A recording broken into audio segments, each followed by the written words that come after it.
সব বাড়াইতে উঠছে বালতি দিয়া পানি দিছে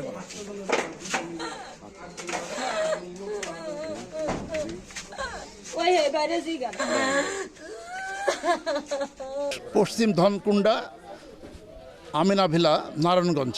এটা রাত 2:30টার দিকে আমরা যেটা জানতে পারছি, 2:30টার দিকে একটা সেমিপাকা ভবনের নিচ দিয়ে আমরা যেটা দেখলাম যে এটা গ্যাসের লাইন গেছে।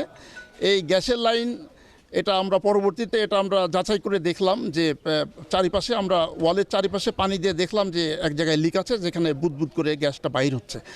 এটা দীর্ঘদিন এটা লিকেজ আছে এবং আজকের যে ঘটনা ঘটছে এই গ্যাস লিকেজ হয়ে পুরো রুমের ভিতরে গ্যাস চেম্বার হয়েছিল।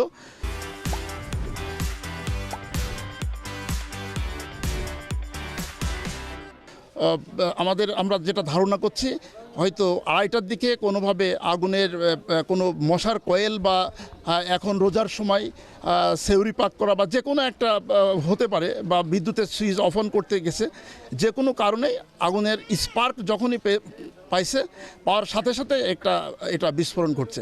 আমরা যেটা দেখেছি যে পাশে 2টা রুম, একটাতে 5 জন ছিল, একটাতে 3 জন ছিল, 8 জনাই এখানে দগ্ধ হয়েছে।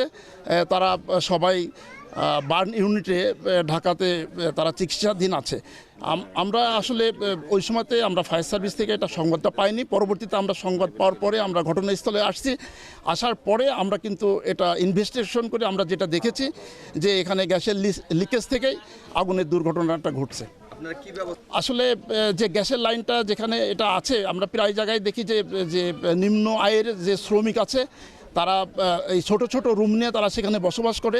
এখানেও সেটাই ঘটছে যে একটা ছোট রুম, সেখানে 5 জন, একটাই 3 জন, যেটাকে কলোনি বলা হয়, যে তারা কম টাকায় যে একটা ছোট রুম নিয়ে তারা থাকতে পারে, এটাই বিভিন্ন জায়গায় করে।